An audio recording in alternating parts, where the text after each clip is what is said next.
Microsoft Loop cherche à faire cohabiter plusieurs personnes autour d'un même projet, à les unifier, à les fédérer, à faciliter les suivis, rassembler, centraliser l'information, etc.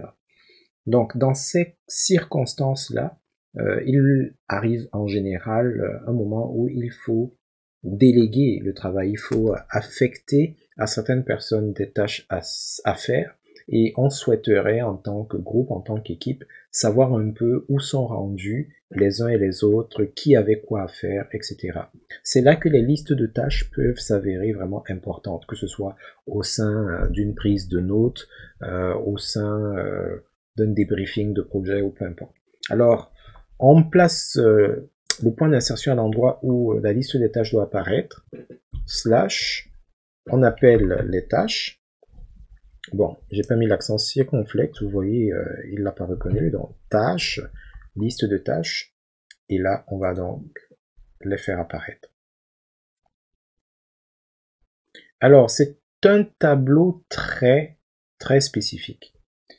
Spécifique en ce sens que, contrairement aux autres tableaux où vous pouvez en général rajouter des colonnes spéciales et tout, celui-ci vous pouvez pas faire à peu près tout ce que vous voulez. Hein. Vous pouvez insérer des tâches, c'est-à-dire des enregistrements, mais vous pouvez pas ajouter des colonnes à gauche ou à droite. C'est vraiment un tableau très spécial, préconfiguré, vraiment configuré pour la gestion de tout ce qui est tâches. Il y a probablement plusieurs raisons à cela, mais j'imagine que la raison principale, c'est que les données que vous allez rentrer ici, là, doivent se synchroniser avec les autres applications de gestion de tâches de Microsoft. Je pense à To-Do, je pense à Task ou Planner et tous les autres là. Donc ça doit être cette structure qui est commune à toutes ces applications et qui va permettre une meilleure intégration. Donc, oui, c'est un tableau.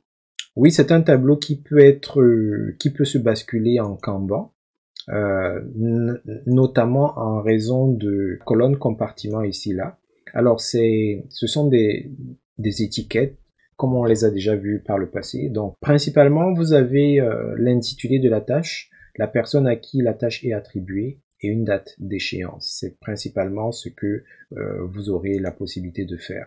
Donc vous pouvez même pas renommer les éléments ici. Le seul, en fait, vous pouvez pas renommer, non, vous pouvez pas renommer. La seul niveau de contrôle que vous avez, c'est les valeurs qui vont être disponibles ici, là, au niveau de la liste des options ou encore de la liste des étiquettes. Et bien sûr, tout ce qui concernera le renseignement des tâches.